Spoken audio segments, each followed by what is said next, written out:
All right, we're going to get started soon. If you would take a seat.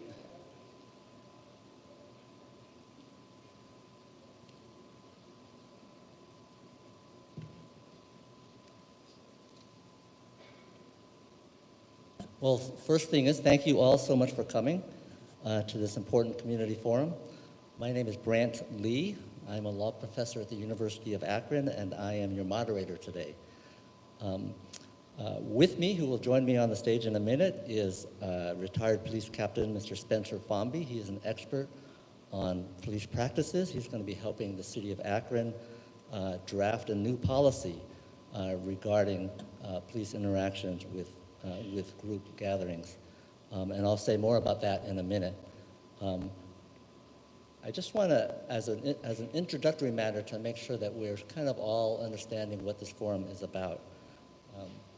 What you see on the screen right now is a brief agenda. I'll be giving you a little background on the purpose of the forum, and then Mr. Fong that arise in writing a policy like this so that you can get a feel for what is possible. We hope to be brief in this part, right? 15 minutes tops. And that's really the heart of this forum. At the end, impressions that he might have that he has not already addressed, and we'll conclude with some guidance about what happens next and how you can continue to give feedback. So, the background, just a little bit of history. I'm an academic. I'm going to give you just a little bit of big picture context, which is that we all know that there's a long history of conflict between law enforcement officers and black communities, large and small, all across the country. And that goes back for decades, and it includes Akron. Some of you may know or remember, depending on how old you are, right, that there was a significant incident that lasted several days in 1968, which at the time the term was civil disorder. And that also raised conflict with regard to how police officers responded, right? So more recently, of course, there was national interest in race and policing in the summer of 2020 when George Floyd was killed. And then a few years later here in Akron, we had the shooting death of Jayland Walker here in Akron. So we had protests, and then the following year when the decision not to charge any of the police officers involved came out, there were more protests. And then there were lawsuits, right, that were filed afterwards that with allegations and evidence that some Akron police officers acted inappropriately. And one particular lawsuit was filed by an organization called the Akron Bail Fund. And that lawsuit focused on what they claimed were violations of civil rights by police in response to their demonstrations. And that lawsuit resulted in a settlement agreement. And the settlement agreement said that the city agreed to adopt a new policy regarding, actually what the settlement says was regarding police interactions with people and groups involved in First Amendment protected activity in the city of Akron. And of course that policy could also address policing other events that involve large numbers of people, right? So there's going to be a new policy. And there are some provisions for what that policy has to say. But what the settlement agreement also said was the process for writing that policy, right? So there has to be an expert in police practices hired that the parties agreed to, and that's Mr. Fomby. And then there's to be a public outreach. And in that public outreach, there's to be a community forum, at least one, and that's what this is. And the community forum was to take place before there is any draft of a policy, right? Your input is to be given to us so that we can take it into account as the policy is drafted. I say we, I'm not gonna draft the policy, right?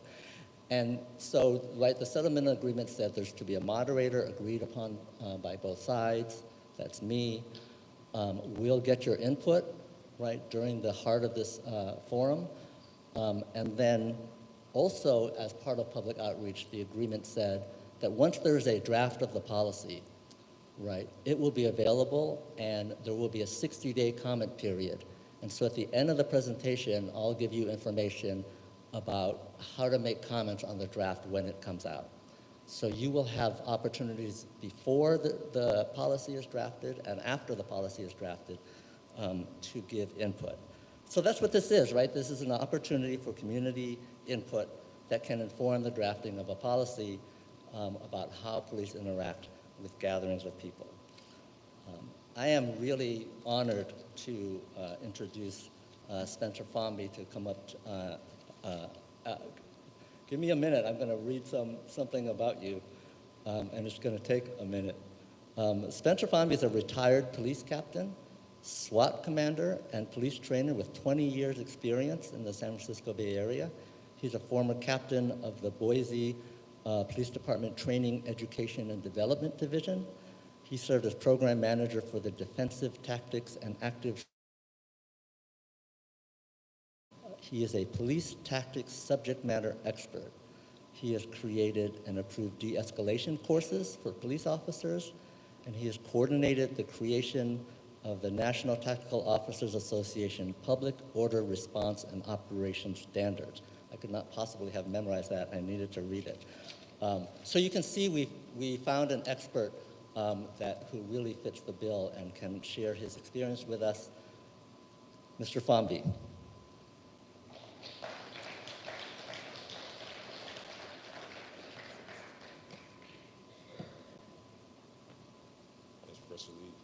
And good afternoon, good evening. Just a little bit more on my background. So I graduated from from Howard University with a degree in Administration of Justice, and then started my career working for Berkeley Police Department in the Bay Area. Spent 20 years working there, and as you heard, my tactical background was in SWAT. I was on the SWAT team there for 16 years. I was an instructor for all things use of force. So I've been a firearms instructor and taught all aspects of less lethal force, and then also responded to a lot of protests and riots in the Bay Area. I've been a leader in those events and also helped come up with the plans for those events and also evaluate those events. At the end of my career, I went to Boise, Idaho as a training captain for 2 years, and there I continued coordinating the response to SWAT operations and protest operations. So I have a total of about 18 years of experience in SWAT and protest response. I also work at the National Tactical Officers Association, which is a national organization that establishes standards for tactical response. And I am in charge of the protest response and creating national standards for protests. So I work with what we call public order experts from the United States, from Canada, from England, and Germany. And we have created the first national standard. And a lot of what I do now is working on civil litigation and criminal cases as an expert witness. So I work on use of force cases, officer-involved shootings, SWAT cases, and a ton of protests. So I worked on a lot of the George Floyd cases for the city of Minneapolis, city of Portland, and Seattle. So to give you some context, I have read a ton of policies and evaluated the response to protests all over the United States. So that's the lens through which I'm looking at this process. One of the things that I did or in the beginning of this process was to look at the policies of Akron PD at the time that this event happened, and then also look at their what we call IAPs, incident action plans. Incident action plans are a way for police commanders to come up with a plan and give guidance to the people that go into the field, and then try to evaluate whether the plan was effective or not. So I've read some of those. So when I looked at the existing plan, or existing policy that was in effect at the time of this event, I saw they had a section that was the general policy, how to command and supervise the officers that were going into the field, how to mobilize the officers that were deployed to the field and organize their activities, and then crowd control, which technically crowd management, if you think about that, crowd management is everything before, during, and after an event when things are peaceful. Crowd control is everything that police officers do when there's criminal activity or the crowd needs to be dispersed, or people need to be arrested. Okay, so in our world, especially on the national level, we try to use the correct terminology for everything. So in the existing policy, it talked about crowd control.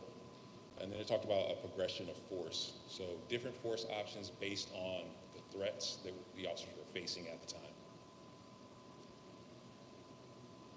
We talked about, so things that we will address or update in the upcoming policy is, the main thing is the foundation. So the policy will be grounded in constitutional policing, and in the context of protests, we're talking about First Amendment free speech, that people have a right to assemble, to peaceably assemble. People have a right to free speech. They have a right to redress the government of their grievances. Police officers or government agencies can place certain time, place, and manner restrictions on that free speech, as long as those are content neutral, meaning it's not about what people are saying or how they're saying it. It's they have a right to free speech, and that any of those restrictions give an alternative way for people to protest. We'll also look at communication. So the officers should be giving announcements when things are happening, and when, or if they decide that they need to disperse a crowd, they should be giving warnings, and those should be clear and audible to the crowd. We would encourage self-policing within the crowd, and so we want people as much as possible to communicate within the crowd, the members of the crowd, to self-police and to minimize the intervention from police. And one of the processes that we use to encourage that is to have specially trained police officers, what we call dialogue policing officers. They go out and communicate with the crowd in a non-confrontational way, and those officers are not there for enforcement. They're only there for communication. If things need to happen, the policy will define what crowd intervention is, when we take steps for crowd control, if things have met a threshold that constitutes a riot, and how you declare a riot, and then how legally and tactically the officers disperse a crowd. The policy will also talk about prohibited tactics. So in the United States, we're generally talking about we won't be using water to disperse a crowd, we won't be using dogs as a force option. Those are the obvious ones. But there are other things that will be spelled out in the policy. And then how to detain and arrest people. So as a philosophy around the United States, we're moving toward actions that identify individuals who are involved in criminal actions and addressing them while still allowing the protest to continue. But then when it reaches a certain threshold, would an objectively reasonable police commander believe that the only way to restore order is to disperse the crowd? And so that policy will give guidance to make sure that the officers know how that's done. And then the last thing is reporting and documentation.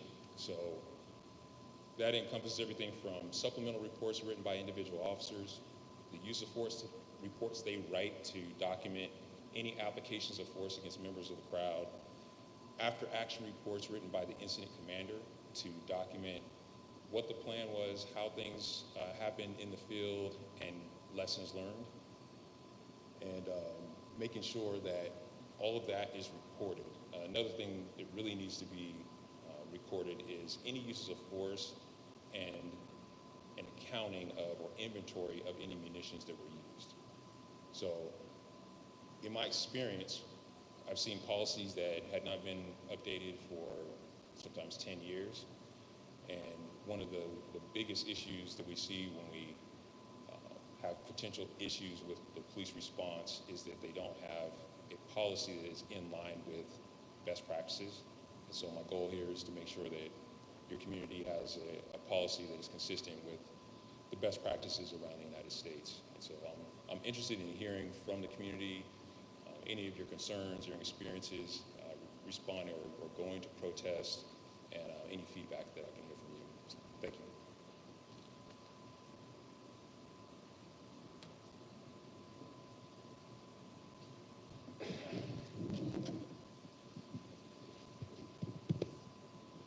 So this is really the heart of the program. It's the community forum. It's the time for you to have input. Let me just. So as I said before, there's going to be an open session for your comments and questions. You'll see there's 2 mics set up on either side here. So if you were interested in speaking orally, right, you can come up to a mic and offer your input. If you would rather write down your comment or question, I know that people have already been circulating cards for you to be able to do that. And if you didn't get one and you would like one, I think that if you raise your hand, somebody would see you and be able to provide that to you. We have, let's see. All right, okay. This slide is just a reminder. Sometimes if for everybody to have a chance to say something, just if you would sort of remember that there might be other people who want to also have input, and to keep your remarks to 5 minutes if possible. Organized 3 buckets, and the idea here is that while of course you should be able to give whatever input you like, in order to avoid sort of having a hodgepodge of comments that are all about sort of all different things, try to kind of make 3 buckets so that we can maybe have some themes that we follow and sort of keep that group of remarks together. But this is not a strict requirement, so this is just as guidance. So the first one is just sort of issues around sort of the foundation, the basic principle about free speech and constitutional policing. If you have thoughts or questions specifically about how that gets defined or otherwise, right, we'll start with those.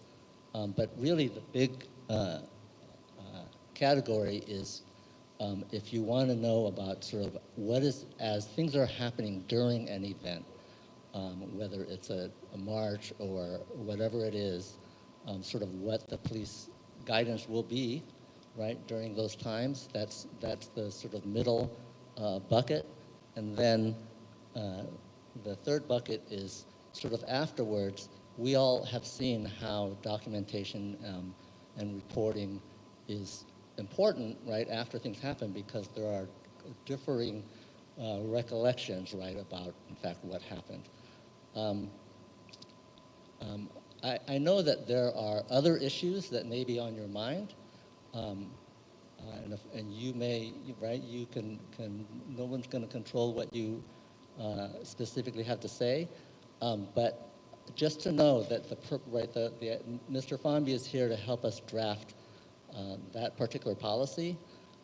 You are probably aware that the city is undertaking a separate process to hire a different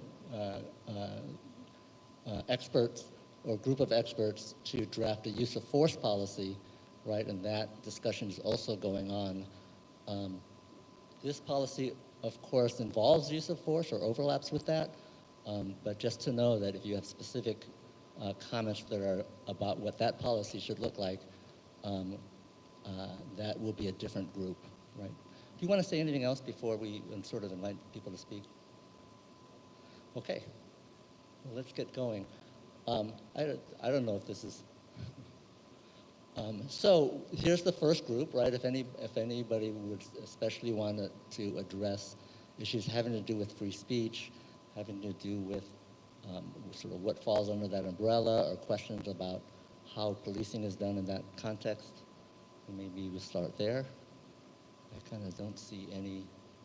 This one is kind of abstract, so.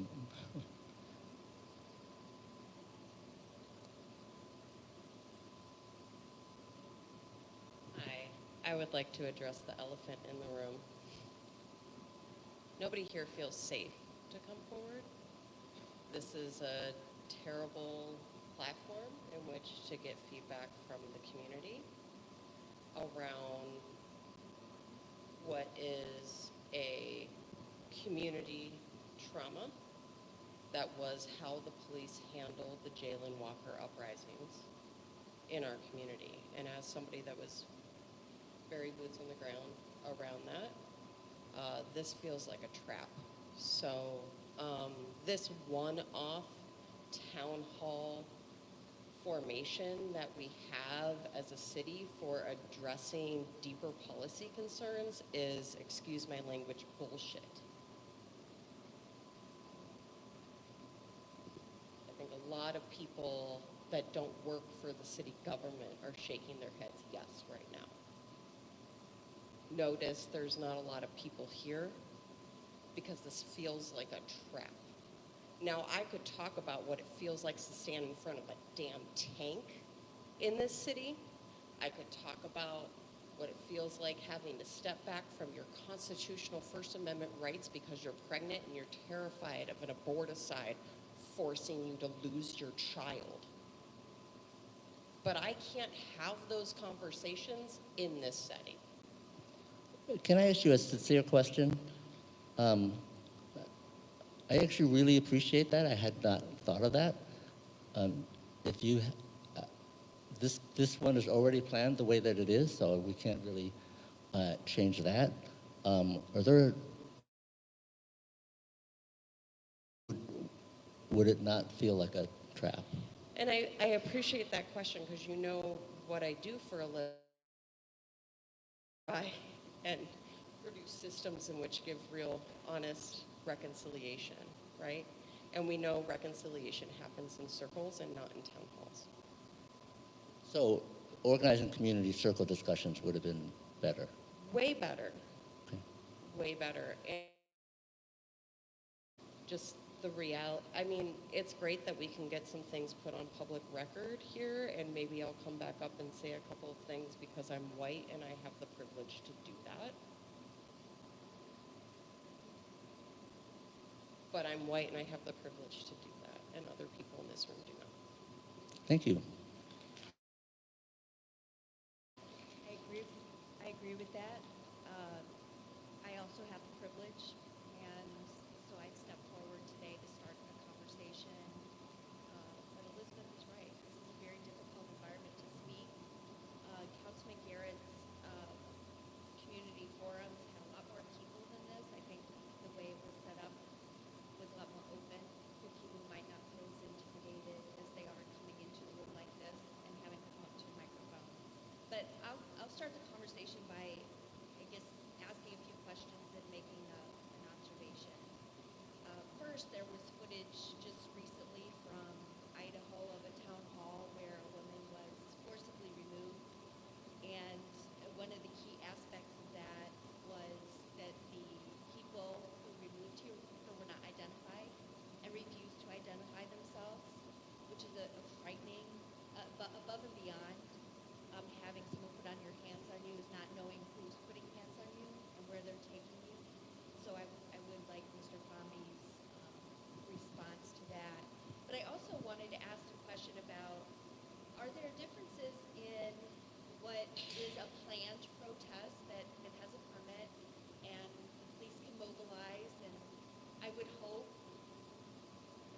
remind officers about First Amendment protections and restraint and how to keep themselves even keeled, especially if it's about their actions. And then what happens if it's a impromptu protest because of something that's happened and the community and maybe tensions are high? Whose responsibility is it then to step in and make sure that the police response also remains even keeled and appropriate and has that, make sure restraint is used so that people can express themselves? And some of the other community meetings, we've heard from citizens of our community who say that they've been taunted by officers after the fact because they speak out and they protest, and perhaps that's why people may not come forward today, because we're afraid they'll look us up and see us in the neighborhood and maybe say or do things that are inappropriate just for being a citizen and expressing our First Amendment rights. Thank you. And thank you for your question. I think to your first point, we would always say as a national best practice that officers have to be identifiable. So if an officer is wearing a uniform and is out in the field performing their law enforcement duties, you have to be able to identify who that person is. Now, there are different rules and laws in different states. Where I came up in Berkeley, we wore our names and badge numbers on our uniforms. They were prominently displayed on my protest helmet. It had my number on the helmet, and people could identify me if I in the middle of a crowd and say, okay, that's Spencer. You know, hey, S7 did something, and I have a problem with what he did. And they look at the line, they say, oh, S7, that's Spencer Fomby. So the only caveat to that is there have been times, and I've been the victim of doxing by people on both ends of the political spectrum. And because of that, there have been some agencies that have been reluctant to have the person's name, the officer's name, and badge number. The only workaround that we found is if you have a unique identifying number for that event during a planned protest, and they can look it up and account for, okay, we know this was this particular officer, that is one way to do that. But I can't think of any reason why officers would be in the field taking police action, and especially using force, without being identifiable, okay? So that's, okay. All right, and just so, okay, and just so we're clear, my position here is not to advocate for any person. I'm not here representing the police department. I'm not advocating for the activist community or for the plaintiffs or for the mayor's office. I'm here to give my opinion based on my experience, and that is my opinion. So,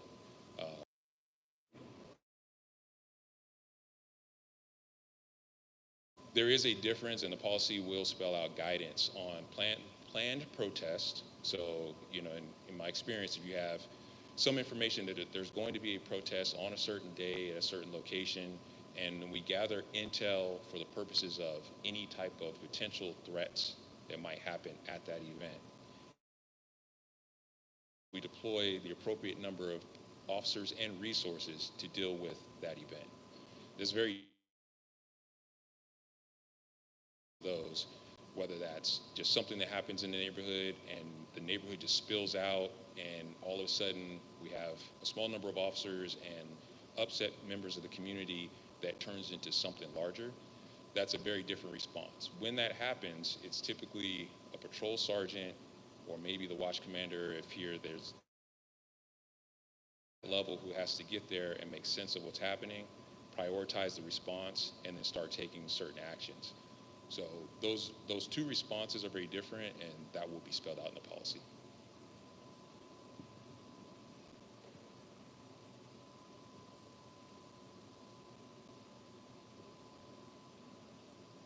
Good evening. My name is Wayne Strong. I grew up here in Akron, and the staff for me to come back. I was away for a long time. The staff for me to come back and see what has become of our town. I don't know who the audience is aware of the protest that took place on Copley Road after the Jalen Walker incident, but it got pretty ugly for no reason. And as I recall, my wife was right there on Copley Road in this. As I recall, police were told to stand down and stop what they were doing because they were shooting gas and mace and all other stuff at the crowd who was being peaceful. There was no rioting going on. There was nobody being violent, but they got attacked. When they got told to stand down, the police had an attitude about it. Okay? Not long after that, the Juneteenth event, the mayor-elect was at the opening ceremony for that, and when he left, the police left. There were over 200 to 300 people in that building. There was violence there. My wife's grandson got shot that day at that event. There were no cops there. They left because they had an attitude, because they were told to stand down for the crap that they were doing on Copley Road. Sat there and witnessed it, and we live it every day. Okay? That should not have happened. And that comes from the culture of the police department. It's being allowed to happen, so they're going to keep on doggone doing it. I was the first sergeant in the Army, so I ran Kandahar for a year, not boasting, but I was in charge of things. If my culture wasn't correct, I was fired. I was held accountable for the people that served under me not doing what they're supposed to do.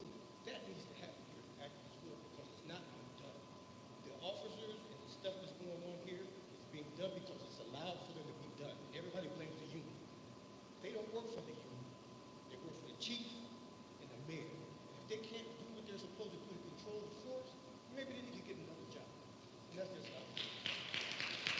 Thank you.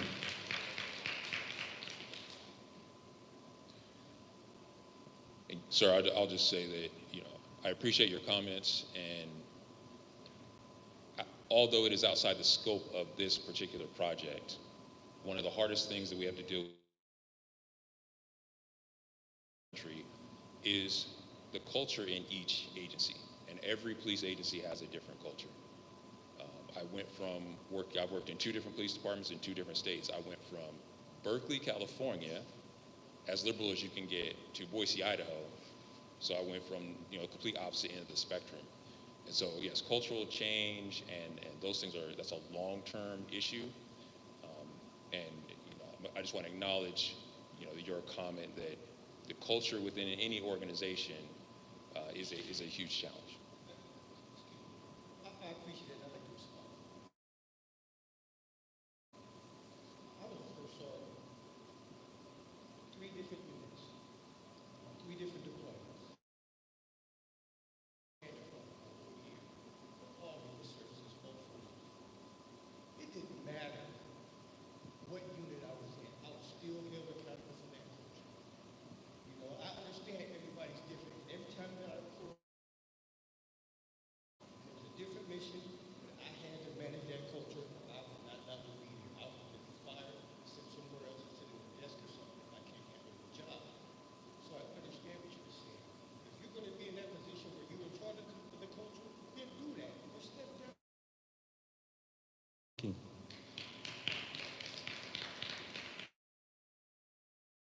I'm William Reynolds. I'm a NAACP. I'm a proud protester. I make it a rule that when I go out and protest, I don't cross the line into illegal. Now, some people say it's the law that we have to listen to the police. But if that officer is not giving a lawful order, I will stand face to face with them. I did it in a Santa suit, actually. Um, so, to pick back on that gentleman's words, the real problem, from my point of view, in Akron with the police, is that culture, is that habits. It's being reinforced from higher ups that aren't holding the lower officers accountable. I'll tell you this, I'm a Philadelphia Eagles fan. I was able to go and watch the football. That was great. Afterwards, I went out and I was on Broad Street where everyone gathered. Some people were being students, some people weren't. But the police that I dealt with and interacted with are polite. They were polite. They weren't rude. In Akron, when I interact with police, either protesting or I've interacted a few times not protesting, that, like the gentleman said, they have an attitude about these things. And it's frankly bad customer service, if you want to kind of give it a title. And I think somewhere in this policy, as well as the use of force policy, the attitude of officers need to be addressed. Because I was not at conflict, but I believe people when I say people weren't being violent, weren't crossing the line. And the police came aggressively at them. Many times, the police will be very aggressive at you, like they don't want to be there, they're pissed off that they have to actually do their job. It's really frustrating, and that's got to be addressed. Thank you. Good evening. My name is Tasha Mills. I am the founder of Healing Mothers. It was a foundation that I started in dedication to my son, who I have lost to gun violence.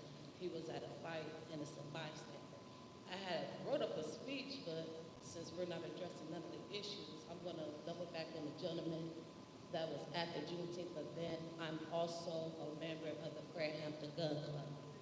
We was there, and there was only two police officers. Two police officers. And at the time, they were not providing security for the mayor. I stood next to the mayor and his fiance at the time, the entire time. But sending condolences and prayers to your grandson.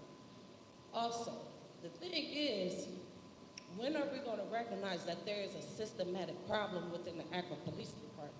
This seems like an in-service for the community when it should be for the police department. For the last 25 years, they have killed 2 to 3 people. That's the problem. You're sitting the community down where what's being done with the Akron Police Department? They keep saying that the problem, you got to come after the parents. Well, the problem start at home. As far as the Akron Police Department, that's too. The FOP, start there. Because what you're doing now, it sounds like you guys are preparing for what's to come. There's going to be another protest, because now we have another issue with Jasmine Tucker. What are we going to do? They brought you here, I don't know, more tax dollars we're spending. Why? No one's addressing the internal problem within the Akron Police Department, and that's the problem. They have a systematic problem. They steadily harassing every day. Another video just surfaced on my Facebook, 2024. The kids in the park, they had a community center. It was a group of them at a community center in the park. What are we doing? What are you gonna do? Can I ask you a question? So I've heard twice, and before this meeting, I had a chance to interact with some members of the community. So when there's an event, like a Juneteenth event, and it would make sense to have police there to keep the peace, what does that feel like from the community's point of view? Is that something that's welcome? We've been having the Juneteenth event for the last, 27 years? The city of Akron is co-sponsors of that event. So the police should have been there. There was only 2. And it was 7 members of the Fred Hunting Gun Club. I don't know if they got nervous. We're here for the neighborhood. That's why we are here. But then they turned and left. And then what happened? Violence. It's like that was a setup. They was waiting because they knew it was 300 kids there. There's an internal problem within the police department. And until you guys fix this, all of this is irrelevant. And it's wasting my tax money. I work every day. I'm tired of it. And I ask these sit-downs. This should have been happening. I'm not going to say it's too late because it's always going to be a brighter day, but right now, the community, the entire community is over this. We're over it. Thank you. Hello, Mr. Fahmy. The big we organized the protest on Copley. That ain't the first protest that we have organized. And that ain't the first protest where Akron APD has acted completely. The reason why Copley Road happened, the reason why it got leaked out is because they actually maced a news reporter not blend in with the protest. They maced her, and then she went live. If she wouldn't have went live, y'all would never knew about Copley Road, because that happens all the time to us. What happens on Copley Road happens at almost every protest that we put out. We're getting maced, we're getting dragged. Then we get harassed.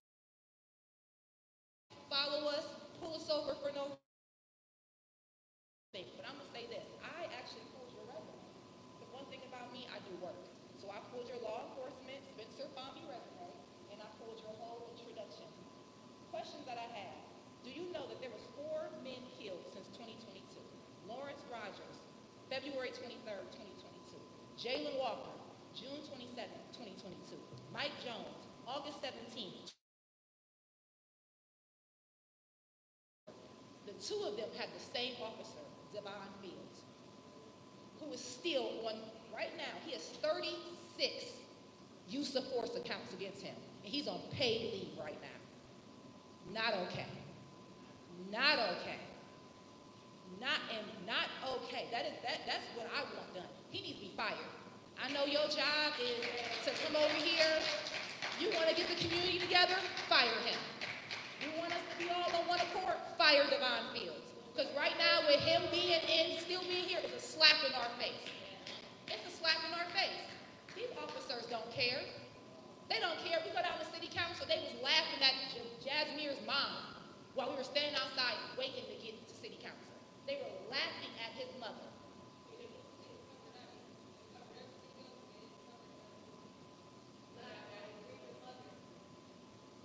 So, I mean, we got to the point where we had to start having our own news, because no offense to the news here, but y'all will change the narrative in a heartbeat and make it look like we the problem.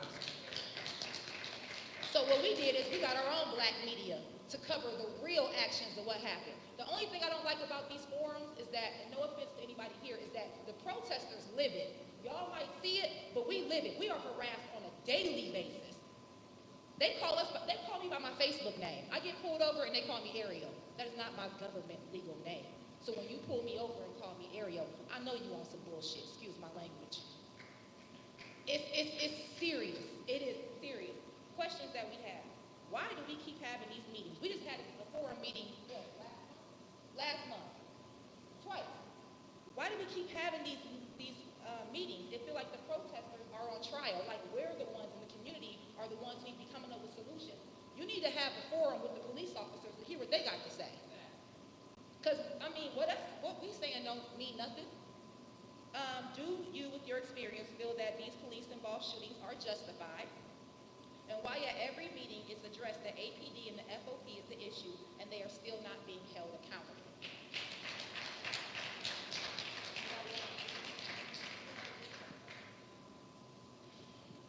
So I appreciate your comments. What I will say is, the reason that we're here right now is because the city of Akron, the police chief, the mayor, everybody believed it would not be in your benefit to have me write a policy without hearing from you. That is the reason for this. So I understand how it can be frustrating to feel like you're not being heard, but the whole reason that we are here right now is so that we do get your feedback. It is not a problem for me to sit down and write a policy. I can write a policy and send it forward. I guarantee you it will be in line with best practices. But we believe you should have some feedback. As far as the officer-involved shootings, obviously I can't comment on those. That is what I do every day. I review officer-involved shootings. I work with plaintiffs and I sue the police sometimes, and I work with the defense and if my opinion is in support of the police. So I try to be objective, but I'm not in a position to comment on those particular shootings. So on your resume, it says that you did 75 protests, including George Floyd protests in 2020, right? Yes, ma'am. Okay, so this is what I have to say about that. Those protesters tried to burn that city to the ground, right? Period. They did. We ain't did none of that. How do we get arrested for not doing anything that they did? We haven't burnt anything to the ground. We ain't throwing rocks at people, but we show up and it's our presence is a threat.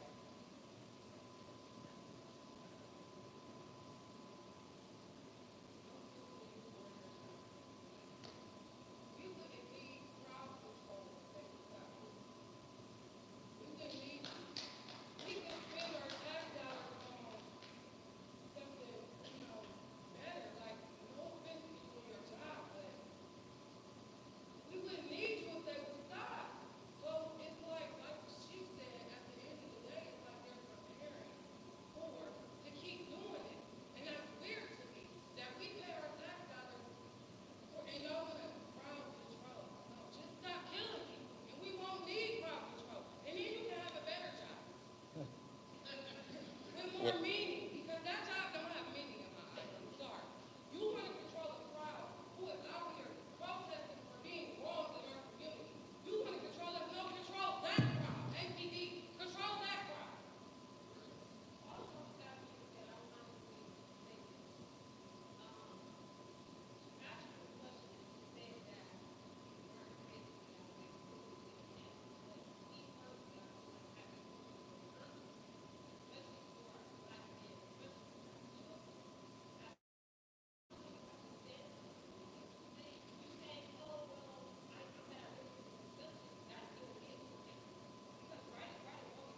Can I address your comment and your question? So what she asked me was, do I have opinions on these individual shootings? I have not reviewed them. So Look, hey, hold on. Hold on. Look, can I just make a comment? But how are you here at a forum that got bought because Jack here and you don't know the facts of the case? How does that make sense? How are you here for a forum that You know, can I? I think that you are you are correct to say that this forum. the details of a case that brought us here? You don't have that knowledge. You're correct to say that this forum is not adequate to serve many purposes that are important. Right? But we're here, I can tell you specifically why we're here, right? There was a settlement agreement with the lawyers for the Akron Bail Fund, and what was required was a community forum. I'm not gonna defend whether this will serve your purposes. I'm not gonna defend whether this is gonna solve the key core problems, right? But Mr. Fomby is an expert in policy. That's what he's reviewing. That's what he's going to do. It may be that the policy won't resolve the problems that you are describing. I think Mr. Fomby now has a really good picture of what he's dealing with regard to, you know, what's happening in how it's being perceived in the community. So I mean, I don't object or deny any sort of anything that you're saying. It's just that there's not that much that we can do to respond to it. The Akron Bail Fund, that was brought about because of what happened on Copley Road. So what she's trying to say is that you guys have to look into, you said that you spoke with people from the community prior to this, right? And I wish that you would have reached out to us. Because the people of the community aren't being dragged. They can just give you what they see. Half the people out here, I ain't trying to be rude, ain't been to a protest. They might read about it. They might see it on TV. Oh my God, they got tear gas on Copley Road. But my 12-year-old daughter was out there. It was kids out there. It was a baby in a stroller out there. It was a peaceful protest. We weren't bothering nobody. Now this is the problem that I have. That happens, but then you got Nazis in Cincinnati on an overpass inside of a U-Haul parked backwards, and they were being protected. They didn't get tear gas. They didn't get arrested, and that's a hate crime. But you talk about little old me got drugged.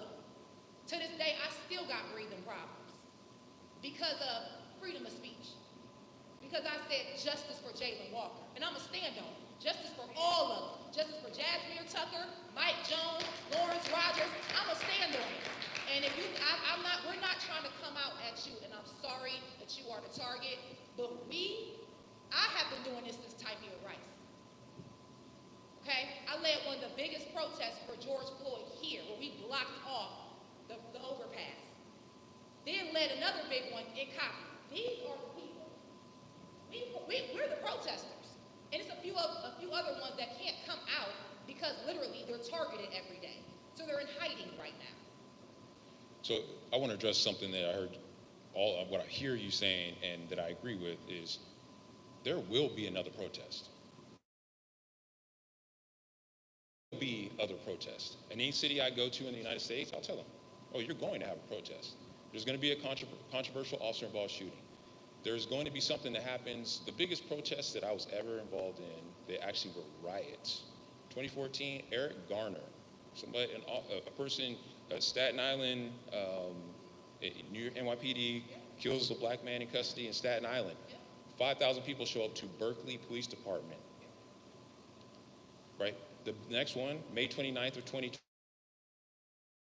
downtown Oakland, the most violent riot that I've ever been involved in. And I agree. I know the difference between tens of thousands of people trying to burn down a city and light us on fire and blow us up and throw explosives at us and shoot at us and doing drive-by shootings on police officers in a riot.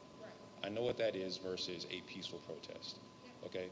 My goal here is to make sure that the policy for APD is consistent with national standards, and so people can go out and protest peacefully. And if there is crime or violence in the protest, that the officers have guidance on how to deal with the people who are committing crimes versus using force against people that aren't committing crimes. That's my goal here. If we get any input from others, or would you like to continue? Can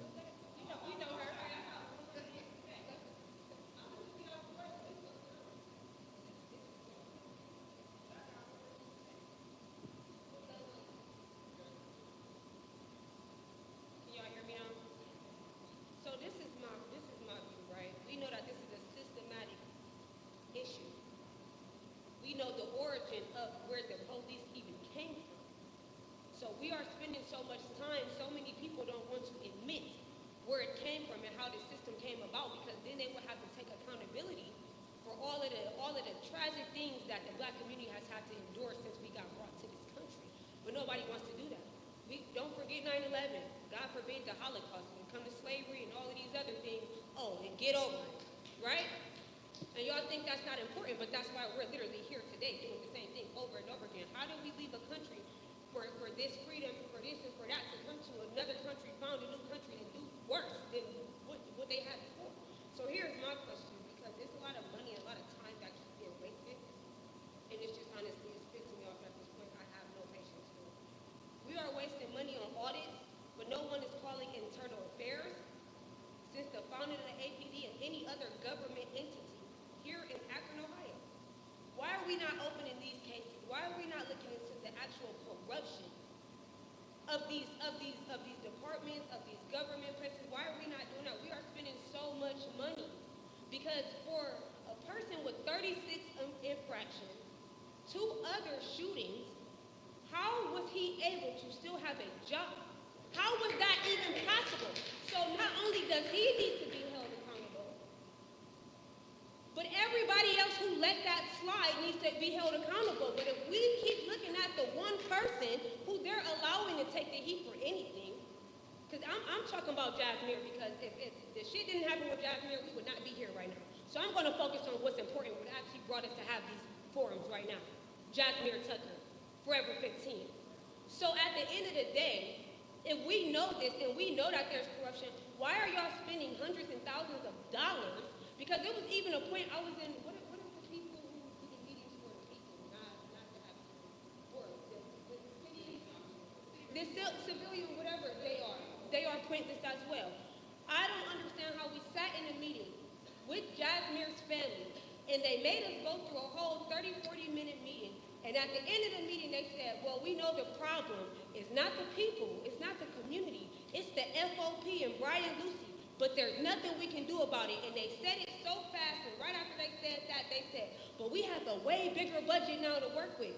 Why are you using hundreds and thousands of dollars that's being donated and given or taken from our tax dollars to, after you just said there's nothing that you can do? We know the issue here is the police, it's not the public, because at the end of the day, you are sworn in to protect and serve, period. So when you get sworn in to protect and serve, if you commit a crime, you should be held to the furthest legal extent, because you took that oath to protect and serve. If I were to shoot somebody that was running away from me, I would go to jail, even if I got a bond. Davon Fields should have been locked up, and he should have had his day in court. But we're not doing that, right? So at the end of the day, y'all sitting here wasting money doing shit like this. Y'all wasting all of this money. So why are y'all not taking these funds and actually doing what needs to be done, and pulling and getting internal affairs involved? All of that stuff.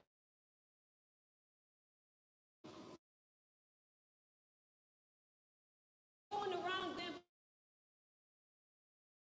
y'all already know. What y'all already know, once again, and then when y'all leave here, it's gonna be the same shit. So at the end of the day, what are y'all gonna do about it? Because all of these meetings have been talking. It's been constant talking for months. Not seen anything happening. We did this with Jalen Walker, and they have people like you doing the same stuff. Because at this point, I'm smart enough to know that the only reason why they doing this, one, they sent the black person. I'm pretty sure it's people that got resumes just like you, but they sent the black person. They know what they doing. And then on top of that, I don't understand how it's been the same thing being said for the past 3 years.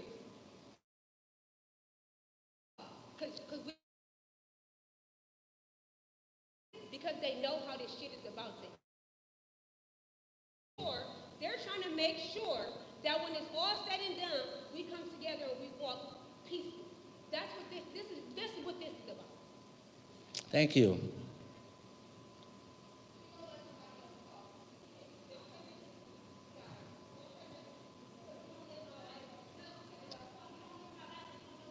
We are right. Let's hear the next person.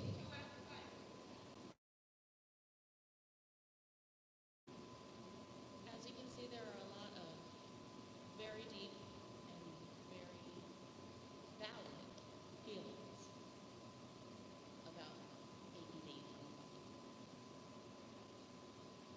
So when we're talking about control, how do we even begin to write a policy of how to control a crowd when I feel much safer seeing my community leaders than I would seeing APD show up? I am married to a white man. I won the lottery and I appear white. I've been disrespected by APD. If I am not in a where I am dressed the perfect,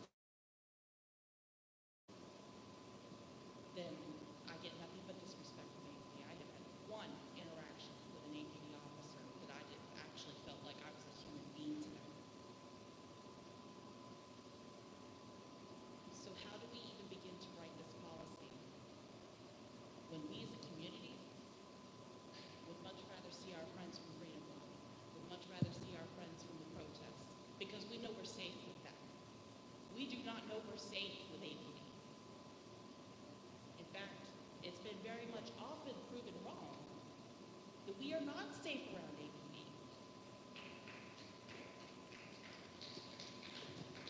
If I were to come aggressively toward an APD officer, yes, I would be detained. I am protected in as much that I am a handicapped white woman that I would just be detained. If my friend protested the same thing, she would body slam to the ground. I can guarantee it 150%. Because she's a young black woman. And this is Akron. So I appreciate that you have an extremely hard job here, because there is an extreme culture of distrust, and that culture has been earned by way too many deaths. 50 deaths of just black men in the past 25 years now. We're not talking brown, we're not talking poor, indigent white people. We're talking just 50 black men in 25 years. We're in a culture of unacceptability. We as a community have had enough. So, as far as controlling crowds, I agree with my sister. It's the APD crowd that needs control. Thank you. I'm clearly not any good at it, so. So just like she said, the Akron Police Department, I can just give you a few incidents that happened to me. Suspended driver's license. The Akron police officer told my 5-year-old biracial daughter that your mommy's very bad. Don't grow up and be like your mom. You know, and that traumatized my daughter. I was driving without a license. It's not like I killed somebody. That happened in the early 90s. 2008, my brother was going through a divorce. Him and his ex-wife got into an altercation. I went to pick him up. The Akron officer asked me who I am. 14. Criminal record because this all. And I did not. happened to me in 2008. Now fast forward to 2023, and you know, we're hanging up signs for Jalen Walker, and Akron police are caught on video cutting them down. To be peaceful. Last night at the meeting, us and says, it's me and my sister. Oh, at that point it was just two people. He said, this isn't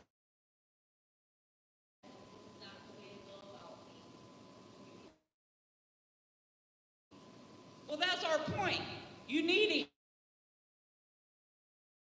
We're only allowed to speak. So then the officers cut down this. My sister, the police, no, they're not. They're good to us. Well, then I said,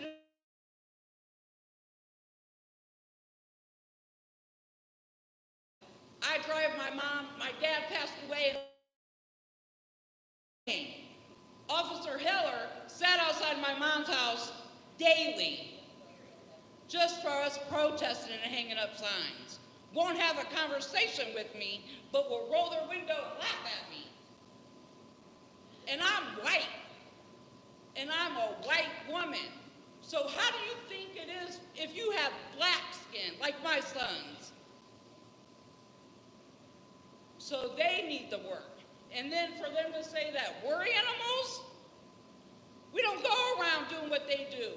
And like I just said, just by my few examples, that's the Akron Police Department to a white lady. So I could only imagine what would happen if it was one of you guys, or my own son or grandchildren in Akron. I tried to reach out every day to the mayor. Nothing came back. Finally today, the chief police, but he's like you. He won't talk, he's not ignoring me, but he can't talk to me. So it's got to end. And it's not going to end because this is just a repeat cycle, over and over again. Thank you. Thank you. I have a couple of questions that were written. One of them is about after an event, so I'm going to hold on to that until a little later. But let me read this other one. Why is there monitoring at a protest? Is there any way we can have a stand-down order for a set period of time of at least 2 hours where officers would not be able to mobilize for protest like how they have in Columbus? I don't know if we know about Columbus, but is that a scenario that's familiar to you? If they're talking about Columbus, I think what they're referring to is the dialogue policing program. So I work with Dr. Clifford Stott from the UK. He's a pioneering crowd scientist who developed a program around engaging with crowds, but doing it in a model that's more of a negotiated model versus having officers show up in tactical gear and confront the crowd. So that concept would basically lend to officers showing up, especially trained officers who look different. In Columbus, they wear light blue vests, so they're easily identifiable. They move into the crowd, they communicate with protest leaders, and they basically facilitate the gathering, and they don't take enforcement action. And so that is a model that we are now promoting around the United States. It's something that I wish I had when I was still in uniform. It is definitely an evidence-based approach to de-escalating conflict. And one of the challenges we have culturally all around the United States is a lot of my work on protests was all the events that were happening during the summer of 2020, and I have reviewed a ton of them. And one of the common themes that we saw around the United States was there was a protest that was about the use of force by police, and then the police show up and confront the people protesting the police. And what happens? Okay, that is a common theme. We know it is an issue in the profession, and that's one of the reasons that we're trying to create programs like dialogue policing to create that type of de-escalation effect.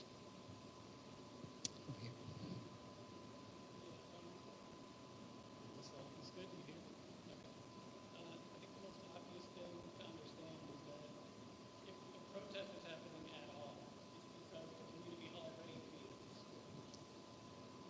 closer to the mic. Can you tilt it up a little? Is this better?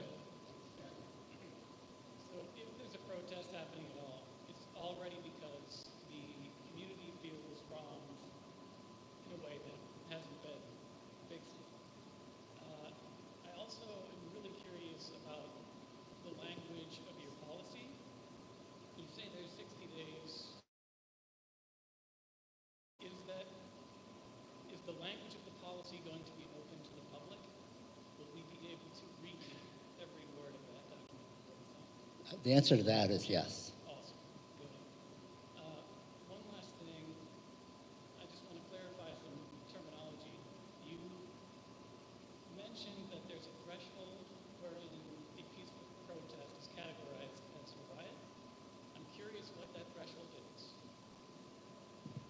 So, to be clear, some of the terminology you saw on the screen was riot declaration, right, declaring a riot. So typically what we have is if there's a peaceful protest and isolated criminal activity within the protest, you know, one person who broke a window, one person who spray painted a wall, that is not the threshold for declaring what we call an unlawful assembly. The unlawful assembly declaration is challenging because it is an objective one. It's one of the things that I have to evaluate all the time is the decision by a police commander to declare an unlawful assembly and tell all these people that they can no longer protest. And so some of the things I'm looking for is this something that could have been addressed by removing the person who's committing a crime, or were there so many people involved in kind of organized criminal activity, or so many people using force against the police and members of the crowd, that any reasonable commander would have said, we cannot safely allow this protest to continue. And when that happens, then the tactics would typically be to disperse that crowd after giving announcements and time to comply with those announcements.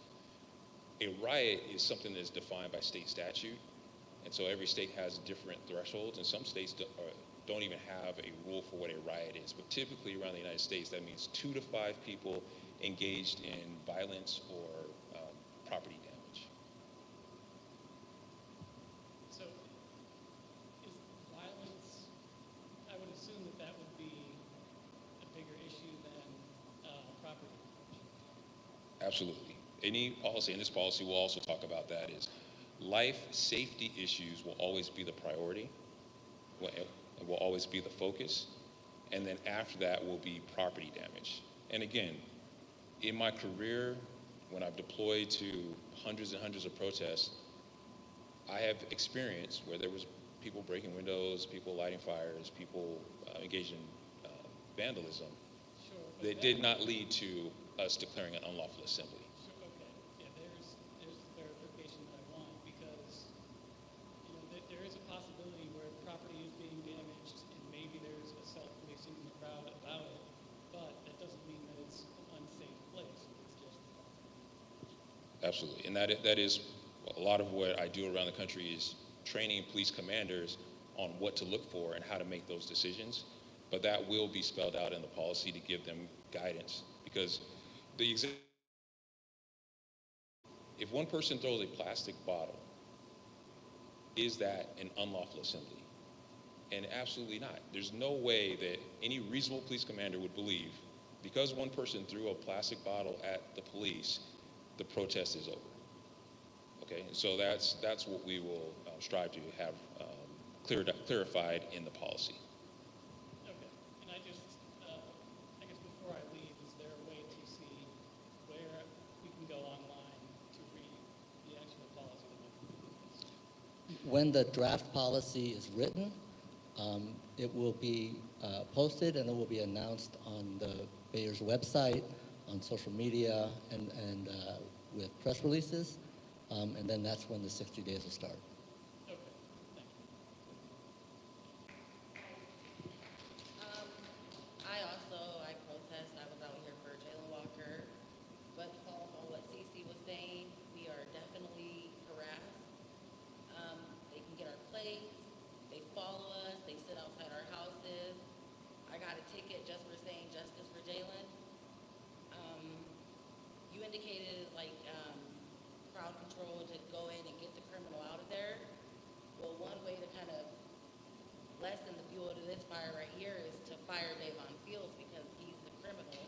shot a 15-year-old in the back. So I'm not even sure why we're having this discussion. He needs to just be fired. And I hope you've done a little research on Jasmine Tucker, because I know you weren't familiar with the other cases. But I hope you're aware of who he is, and he was just a 15-year-old. Yes, I'm aware of those incidents. What I'm telling you is I am not here to give opinions on those incidents. Okay? We're here to talk about the language that you would want to see in the policy for protest response. So this is probably not what a moderator should do, but I think that what we're hearing is that the perceived problems are deep and systemic. And one of the questions that arises if you have a problem like that is whether you're going to have systemic change that happens like with an overhaul or incremental change, right? And so when you ask sort of what possible positive benefit could this forum hold, it may be that we're past the point where incremental change is acceptable. But when there's a review of a particular incident and the conclusion is this officer did not violate a policy, some of that is because those policies are written in a way that allow a great amount of discretion. And so on that incremental level, which again may not be enough, the policy that is produced from this process, right, one would hope would have clearer standards, right, that might in the future be applied with regard to a particular officer in a particular event more effectively than they have been in the past. Now that is very slow change, right? But that is the effort that is being made. This is the last time I'm going to speak on it. This is Akron's police use of force policy. Too many pages. This is the rules of engagement policy for war. I've deployed 5 times through the year in Afghanistan and Iraq. A through F. We're making this too hard. Just like you said, the policies are too deep. Make it simple, simplify it. It's not hard to tell the police what they can and cannot do. It fits on a 355 button. Okay? We give them all of this leeway in these doggone policies, all these loopholes that they can use to jump in and out of doggone things they want, so they can do what they want. Make them stick to the rules, keep it simple, and make it happen. We don't have to have all these 30-page policies in order to make this work. Thank you. I actually have a number of written questions, and I know some people don't like to come into the mic. Should have kept, oh. Hey, appreciate you. My name is Greg. I actually grew up in this neighborhood. I went to this high school. I had a brief question. As a person probably roughly around the same age, I'm just kind of curious, like as students of like the civil rights movement, of contemporary history in this country, if you look at protest movements, what would make you want to be on the police side of the barricades versus continue the legacy of the freedom fighters or what have you? Yeah, and I can definitely answer that. I studied criminal justice at Howard University, so you can understand that I learned it from a certain perspective. The reality is we need people from the community who have a seat at the table. And so as much as it's easy to say, you know what, we're going to protest from outside, we're going to have, we believe in activism, we believe in legal action, but you also need to make sure that all of these systems have people that are represented by people from the community.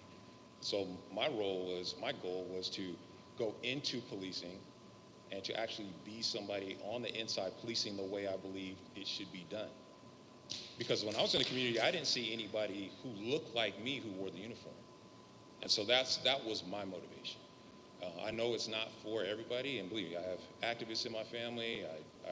I love people who are very passionate about being involved in the legal system and also being activists. But my role was to go in and serve. Appreciate that, I really do.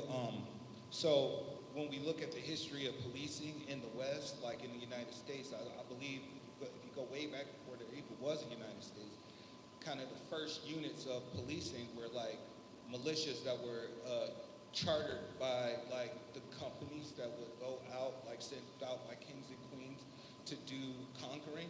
So there's always been this kind of relationship between the monopoly of force and arms and technology and conquering and controlling a class of workers and resources.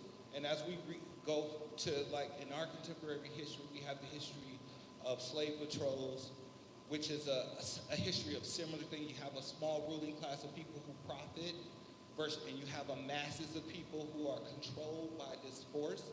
And so what I see is, as we go from different era to different era, different mechanisms of the exact same relationship. And so when we sit here as Black people from this community who are ruled in a specific type of way, so we are subject to a monopoly of force where we're the ones getting killed, right? And one of the methods of that force is, like, after we move away from slavery, we go to colonialism. And in colonialism, what you do is, like, we'll let people who look like you rule over you in our interests. But at the same time, the actual consequences are exactly the same. And so my question to you is, how do you look at the actual, all across it's not just Akron, it's Cleveland, it's Cincinnati, it's in every state, as you see poor Black people and poor people being killed by the police and live with a system those law enforcement people are the instruments who implement things like COINTELPRO that kill the leadership and kill the fight back and the choices, the chance. Like, there's always a lot of talk about how we don't protest properly. There's a lot of talk about, like, not following the legal precedents and that being the reason for some type of dysfunction. But in reality, all of the organizations that gave us the gains were systematically dismantled by law enforcement itself. So my question is to you, is when is law enforcement itself going to restructure itself to be responsible for what it has done to our community? When we look at our communities and the state that our communities is in, part of that is because our leadership struggles and people like the next generation after King, the Panthers, the things like that, half of them are just getting out of prison right now. And COINTELPRO is a fact. And if you don't know about COINTELPRO and you don't know about the destruction of Black liberatory organization, that is a choice. So you can't come tell us, as we live in communities that continually get killed. I grew up here. And when I see these people getting killed, I'm telling you straight up, it is completely unacceptable. And the only way that it can continue is if we stay uneducated and unorganized. And we have to understand what the role of policing is in the first place. It's not for us. It's for capitalists, and it's for their resources. It's to keep us of us. And so all I'm saying is that I think that you, as a Black leader in the thing, we should see Black leaders making stance, at least at the bare minimum, against the excesses of the system, which does not happen. And I think that I don't know you personally, gentlemen, I don't mean it, but I will say, I don't see people that work for the police department that are Black doing anything other besides being silent and being siloed and assigned out to buttress the system that kills us. Thank you. Well, I will say, if you get a second and you are interested in it, Google my name, and you will see something that I wrote in the summer of 2020, and you will understand that I have no problem speaking up against injustice. And as a person who worked within the system, I know what's right and what's wrong. And at this point in my career, I have the platform. I have a national platform to implement change on use of force, on the way that police officers respond to protest events, to make sure that policing is constitutional. And that is my motivation. I 100% applaud your passion and what you do and your role, but there has to be people that look like us who are at the table. Spencer, I'm going to jump in and ask you a question. Have you, with all of the different police departments that you've worked with, what's the best outcome as far as the change that you've seen? Have you seen sort of small changes? Have you seen a department that really, really turned it around? Well, the reality is human beings make up these organizations, okay? The people come from the community, whatever biases that exist in society, exist in police departments. All of those things are a huge challenge. And when you're talking about changing culture, I was involved in trying to change culture in an agency where I was perceived as an outsider. When I went to Idaho, I was the only black police executive in the state of Idaho when I got there, okay? So I understand the challenge of changing culture and attempting to change the way that people, the lens through which people see life, see the world. So it is a huge challenge. What I would say is, we need the best and brightest from the community, and when I hear people from the African American community suggest that somehow becoming a police officer is not a viable career, or that somehow when you put on that uniform you're selling out your community, I would strongly object to that. We need more people from the community in those uniforms, not less. Thank you.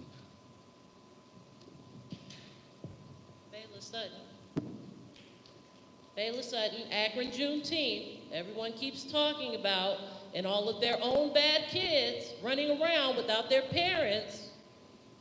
All of us, I'm not even about to get on everybody else. I would like to talk to y'all, because this exchange y'all just had, you just cussed him out. He deserved it, and then you're responsible, you get paid enough. But you told him to go get his people, the police, and get them together and make sure that they're holding them accountable. That's a black cop. Mike Miller back there, black cop, plenty of black cops in this city. And we tell them, go on over there with the good boys. We ain't good with you. You shouldn't be over there with them. And then we get upset when none of their friends want to come and police us after they under so much stress and we all so split up that nobody wants to deal with each other. None of us in this room want to deal with each other. That's the problem. Everybody's acting like funding's the problem. Do I have to ask how much this city received in funding? Did we go over that? How much did we receive in police funding last year with nothing added? Over $1 million? Over 10 million? How much did we receive? You can guess. Let's not all act dumb at the same time. $1 million. We received enough money to go ahead and just make sure we can pay for events that we know are about to be dangerous. Don't nobody want to hear what I'm about to say. Don't nobody want to hear what I've been saying for the last week. I'm sorry. Everybody is about to be mad at me. Before I say what I'm about to say, I want to ask some questions. Nobody's asking the right questions. Who believes in DEI? Who believes in it? Y'all talk about it all day. Raise your hand if you believe in it. I'm going to put my hand down. I don't believe in it. And a lot of y'all are lying because a lot of y'all are talking crazy. If DEI worked, it had 5, 10 years to work. It had how many millions and billions of dollars poured into it? Is crime higher or lower because we all don't want to talk to each other anymore? Who can defend these policies, this money, the fact that we have money, we called them all the names we can call them for no reason? I didn't do that. I'm sorry, I've never supported it. You will never hear me talk about that. I support black people. I am black. DEI is built off of the 13th and 14th Amendment for black people. We benefited the least. I think it's time to move away from that. Time for us not to keep arguing back and forth with each other, because if it worked, I wouldn't be here asking for $2,000 every year for some police to come to an event that before we started doing all this mess, they were perfectly fine coming to. They didn't feel threatened. Then they messed up. We're going to call it. Everybody's going to talk about it. They messed up. You shoot these young kids because you're scared of them because you don't know them. You know them. That's why your eyes is tearing up. That's why he's mad at you, and that's why I've been mad every day because you keep talking about it. And when I had an event to attend to it, we did the same thing we're doing right now. Let's argue about a bunch of stuff that don't matter and do a bunch of stuff that don't count and keep throwing money at it and keep calling it something instead of making sure we have events where we can come and talk about these things. This shouldn't happen because we got to figure out $700,000 to avoid $20 million in a lawsuit when we got $100 million to fund it, and it still happened. It keeps happening because we're talking about whatever this is. I don't even know what it is. I did not want to come tonight because it sounds dumb. I don't like it. I know that I came and ruined y'all's bicentennial. That was me with my face out. I ain't no mask wearing, fist pumping BLM member that one of y'all had the nerve to walk past me and say, I already gave money to y'all. I don't remember standing out there and asking y'all for money. What did I ask for before I started spitting in everybody's suit? For some accountability. Because I do the most work here. I get the most ridicule. I have plenty of black organizations that know who they are and know they can help me fighting with me because you're aligned with things that aren't yours. I am black. Thank you. I live in Akron. If you are black and live in Akron, I invite you to come to Akron Black. We are not an organization. We don't have funding. We'd like you to bring yourself and your organization so we can talk about this amongst ourselves before you start keep ostracizing brothers like this who get the same flack. You just cussed him out. He deserved it, Thank I'm you. sure. We all do. I you. don't want to hang out with y'all. I want to hang out with my friends. Come talk about it. I apologize to the people who wrote cards. It just occurred to me that, of course, you might have written those questions long before people that were standing here who we called on first. So let me get to some of these cards. What about APD shining lights into people recording them? That violates First Amendment at protests. Is there a policy about recording, shining lights and recording protesters? It's not something that would be specifically referenced in a policy. The best practice is that police officers should not avoid or should not restrict people from recording what they're doing in a public place. So people have a right to observe, people have a right to record.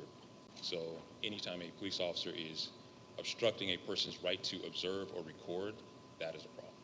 In this question, it sounds like it's more a concern about whether there's an intimidation effect of the police recording who's in the audience, I guess. The way I heard it was a person was attempting to record the police and the police were using a flashlight to keep that from happening. Oh, I see. Okay, I'm gonna do a couple of these. Sorry.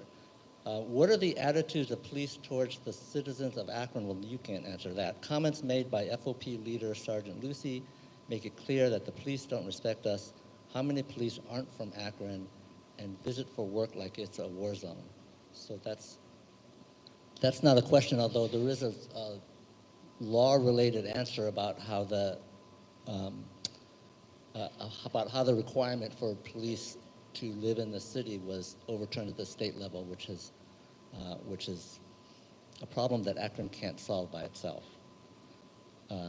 Can we bar protesters? I'm sorry. Let me do one that I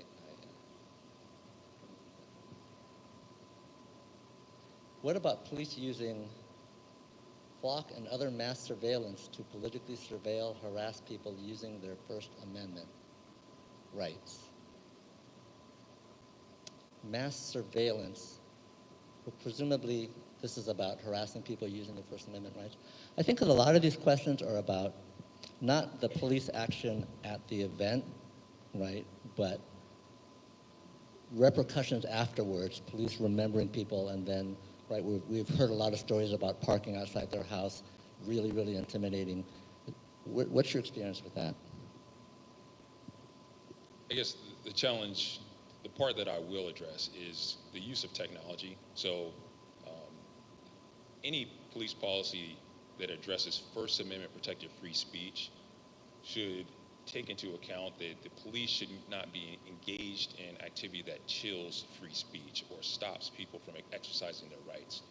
So that can come in many different forms, and we just need to make sure that the policy reflects that actions taken by the police that would stop an ordinary person or deter an ordinary person from protesting are potentially a violation of the Constitution. I'll read one more and then come to you.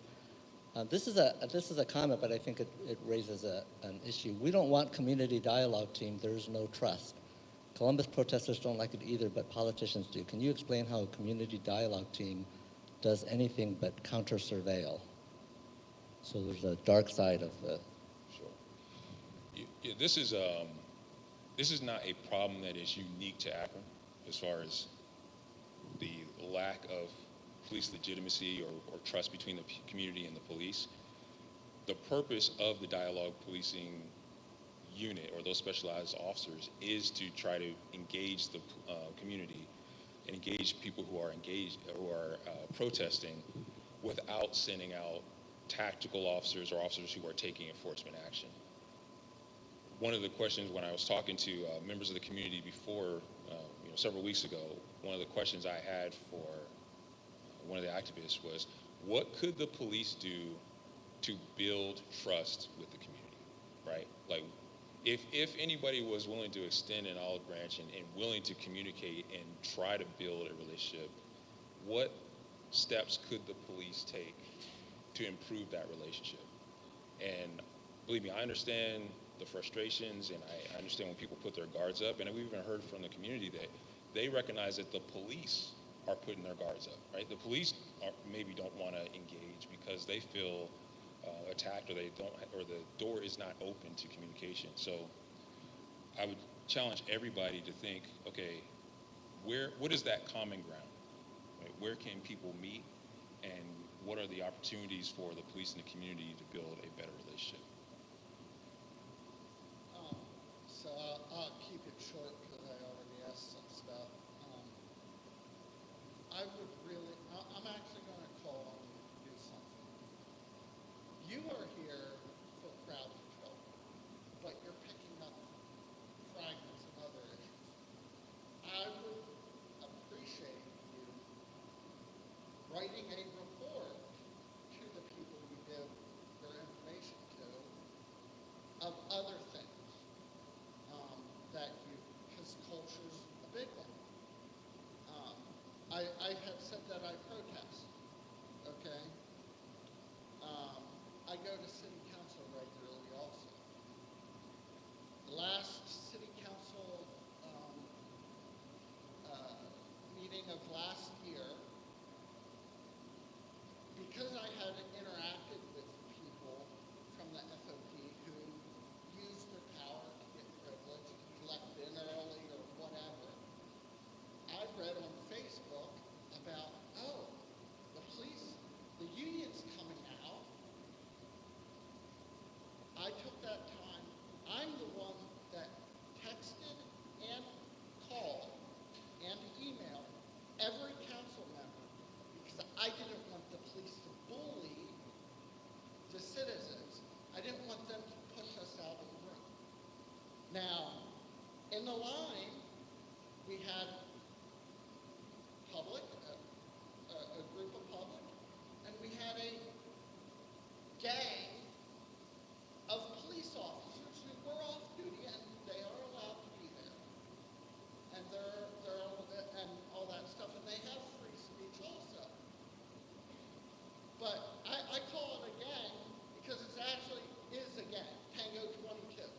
This is actually the very first card that I got, and I was holding it for later, and I think it's now later.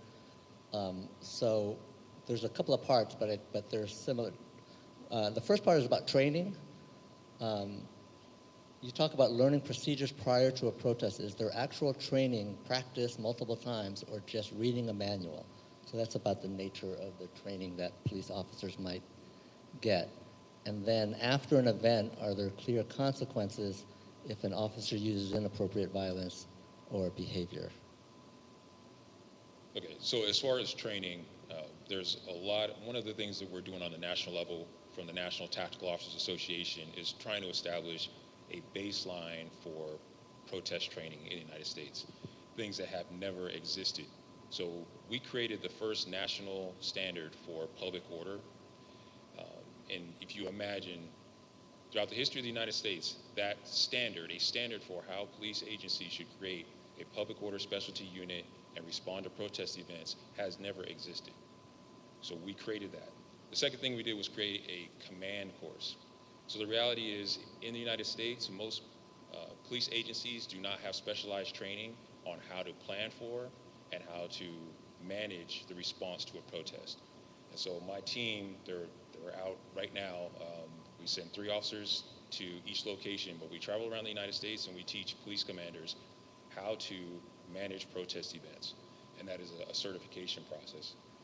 The other thing that we created was a grenadier, the first of its kind, grenadier training. So grenadiers are the officers that use specialty munitions, the less lethal munitions.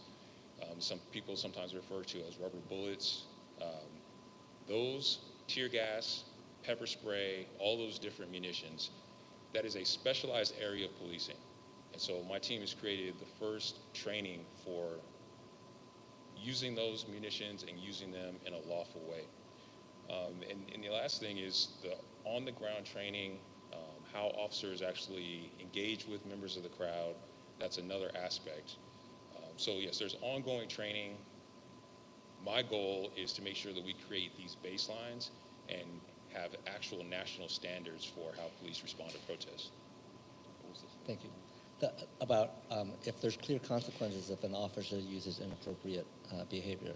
Sure. I heard earlier about internal affairs investigations and some of those things. The short answer is yes, but that is specific to each jurisdiction. So within APD, there's some process to investigate internal complaints, which are policy violations. You have a prosecutor in this area that looks at whether there's probable cause to believe that an officer committed a crime. And then there's also civil litigation, which is what I'm involved in a ton, is an allegation that an officer violated some person's civil rights, and now there's civil litigation to try to hold that person accountable through the civil court system. So all of those different aspects are accountability measures, but the purpose, and Dr. Lee talked about, is you can't have a policy violation if you don't have things clearly spelled out in policy. And so we really need to have a policy that says you cannot do these things, and when an officer violates that policy, then they can be held accountable.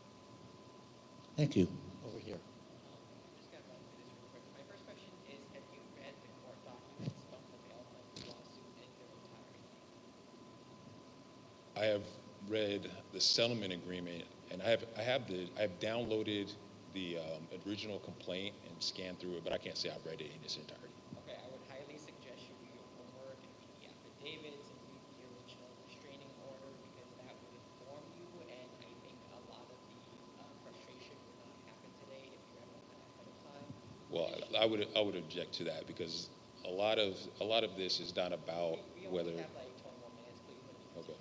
I would also encourage you to read the court documents related to the protest lawsuits that preceded the bail fund lawsuit, because many of those people are not here because they were arrested and beaten, and that would inform you about what APD does to people on the ground, right? So please read those. That will inform you a lot. I think another thing you have to contend with is just the fact that the police in this town already don't follow the policies that are written down, and so that's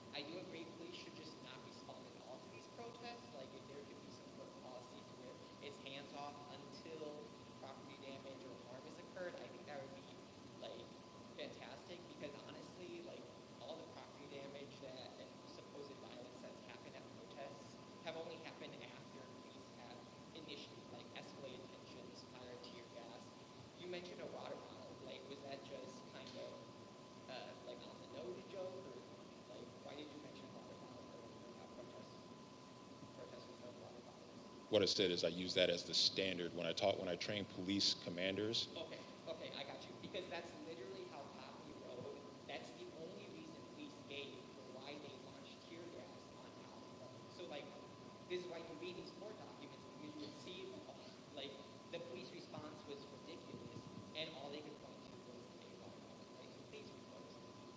I just don't think, like, tear gas should not be used. There's, like, police audio recordings of, like, a woman calling 911 because she got hit in the head by a tear gas canister. There were people in the neighborhood not part of the protest who were afraid that tear gas was going to harm their children because they were asthmatic. So no tear gas, no kettling. That's what happened.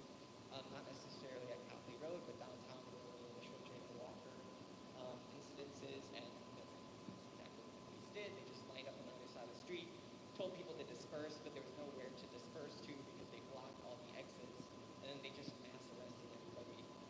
Additionally, the tanks and the SWAT vehicles and the helicopters that they use, like, it's just an intimidation tactic. Those should not be at protests, especially because these protests are not violent. Additionally, police at protests are targeting specific individuals, like people who are not against medics, people who are reporting police interactions, and people who they have a need ahead of time as protest leaders. And there needs to be some contending with the fact that police are singling these people out because they support protests and are targeted. Yeah, absolutely. I've been waiting to. They've been talking a lot.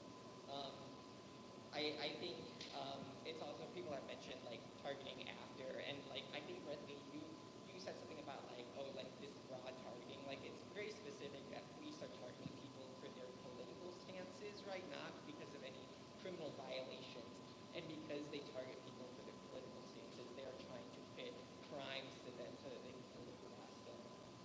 I do think, as a matter of policy, the city and police should report the costs associated with surveilling and policing these protests, because I just think they should be transparent about how much money they're spending to surveil protests. And then maybe the last thing is that complaints filed by protesters after they were beaten and arrested, like there were numerous complaints filed, and every single one was just copy and pasted that was adjudicated in court. But most of those people either had their cases dismissed, they were found not guilty, they had them dropped by the prosecutors.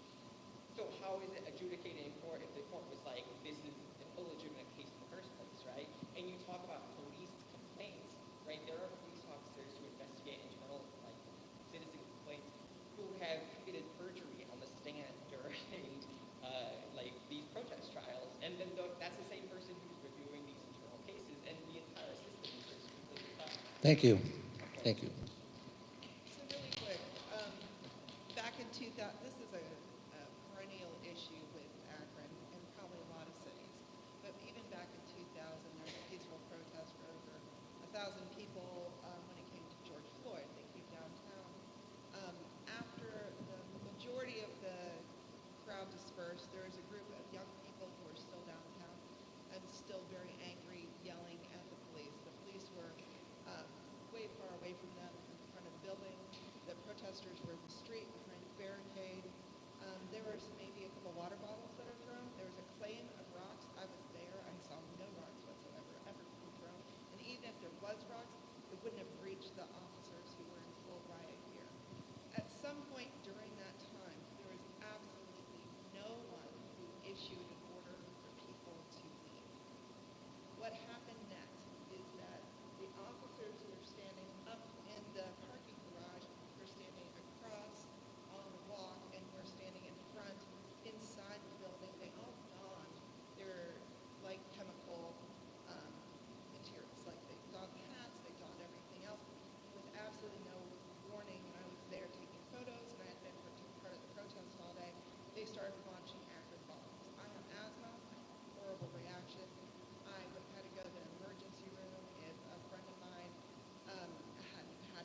Thank you. This has just been an issue for us for a long time. So I'd like to see the policy reflect that so that those things don't happen.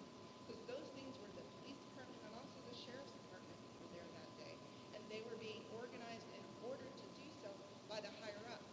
They didn't just all put on their gear at the same time because they thought it was fun. They were being ordered to do so. And they all knew they were going to start throwing those Akron bombs. Nobody there knew. I mean, I thought they were just preparing, but they weren't. They're preparing to sort of attack. And so there's got to be a way that not only does that not happen again, not only does it not escalate to that point, but peaceful protest does not mean soft protest. Angry protest does not mean violent protest. You can be angry and peaceful. And I feel like that's lost often. Thank you. Any policing having to do with protest. Thank you. Sorry. So I just want to, there's 5 minutes left. And in addition, at the very end, I want to make sure that there's time to let you all know how to respond to the policy when it comes up. You have not spoken yet. Good evening. I'm Apostle Lynn. I've been trying to reach you. I've been calling you every from the meeting camp. Sorry, Apostle Lynn, please speak. I have a couple concerns pertaining to crowd control, which is what the base we're going. I don't see any women up there on stage. And we give birth to children that the police are murdering. So I'm wondering how you going to control a crowd when you're murdering all our babies and our men, and you're murdering us by numbers. And why?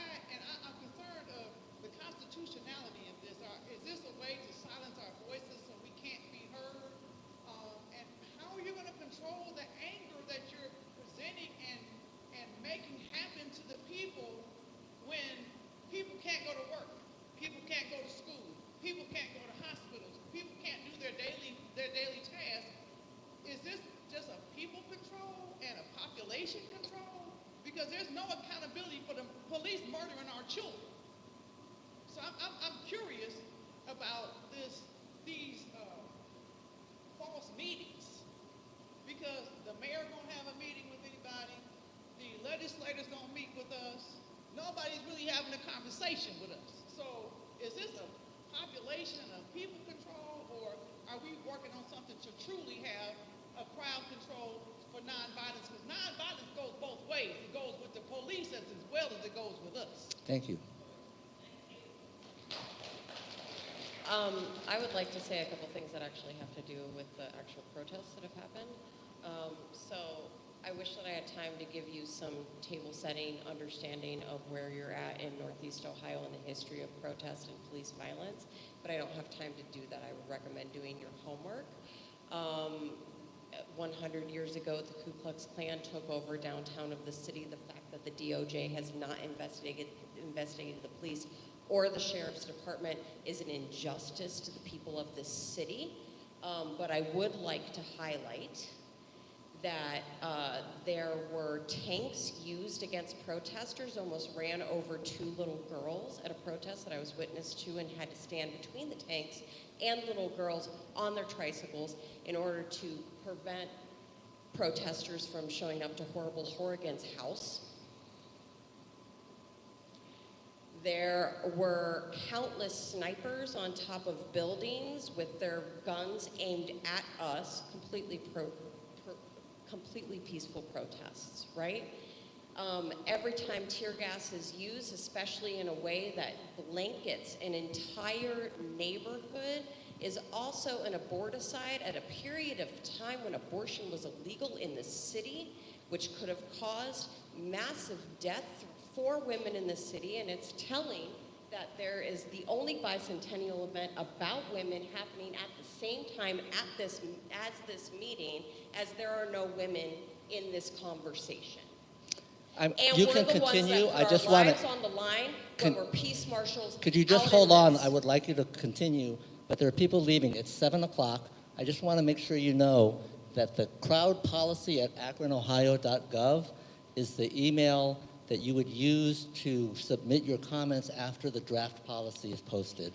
So you should watch social media and press releases and, however the publicity gets out from the mayor's office to be able to see the draft, and then to submit your comments via that email within 60 days of when the draft policy comes out. I do not know that. It will be announced from the mayor's office.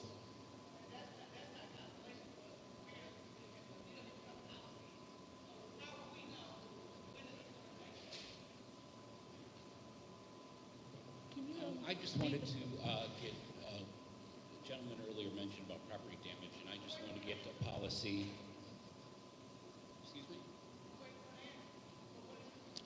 I don't know. That's the answer. Ma'am, you're a council person. You can take this up with the mayor. I'm a private citizen. I would like to answer my question. I've been waiting in line. I would like to get clarity on the property damage thing because I live downtown. I was affected by the rioting that happened, and I was actually, walking around downtown when the July 4th weekend of 2022, was it? When the Junior Walker protests were going on. And, there was a lot of people, they were upset, but they were fine as far as I'm concerned. I didn't feel unsafe. There was actually quite a few people calling out people who were there to cause problems and not there for the purpose. But one thing that I noticed is once, the police were down there, but then the Ohio State Patrol came down here, UAPD came down, and they started pushing people further from downtown, further towards the perimeter. So they moved them towards down Main Street, towards Exchange, and then they moved them down towards Cedar Street. And then all of a sudden, 1 o'clock in the morning, because I was there, everybody started breaking windows between every business that wasn't boarded up between Exchange beyond Cedar. I lived downtown, my window was shattered by somebody who threw out a brick, and there were people, I heard them saying, "We don't care, da-da-da-da-da." So obviously I'm going to presume they were not part of the group, they were just outsiders. But my question is, at one point, I know if somebody breaks a window, that's one thing, but once they start breaking windows and they're knocking out multiple windows, at that point, does it become an unlawful? Or I think, there has to be some sort of specific language where, this seemed like a concerted effort, where somebody was on a radio, okay, do it now, because all the windows started being shattered. So I would like clarity, or at least some sort of clarity in the policy that, if a window is broken, although if I was a property owner, I'd be pissed that it was my window, but once somebody starts breaking numerous windows, does that constitute, okay, we need to go in and do something? Thank you. Because it's now going, beyond a window. Thank you. Thanks. We are past 7 o'clock.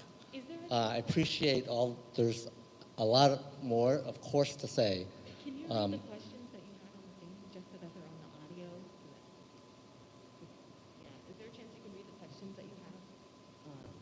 And if you don't have a chance to answer right now, please. Why don't I close? I'll read the rest that I can read here, and that'll be the end of the event. I don't know about Mr. Fomby, after this ends, we may be around for additional conversation.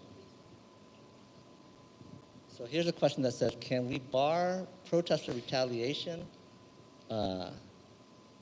Protesters' cars blocking people's vehicles, cars and parking decks with snow plows on city vehicles like garbage trucks. So this is about city vehicles being used to control space that people have access to downtown when the protests were anticipated. Mr. Fomby helps Akron with a really good policy about protests. Does Mr. Fomby have experience with what happens after that? APD culture supports behavior that is not consistent with the policy. What good is the policy? What about APD and the city barricading and limiting access to public spaces? I can't read for what guidelines for what makes a protest a riot, and when that standard was retrospectively found to be violated, what can be done for protesters' protection? Can we make protection for protesters? Can we make the process faster for officers getting fired and making protesters whole? Make a blanket exception for body-worn cam requests for protests. Right, so that's a question. I just want to thank you all for being part of the civic process and citizens to participate in this forum. As whether it achieves the goals that you wish it would achieve is of course a different question. But thank you all for being here. Oh, okay. Thank you. Actually, let me just say one more thing. That email address is open now, so if you have comments before the draft, right, that you can send them in already. Thank you all for being here.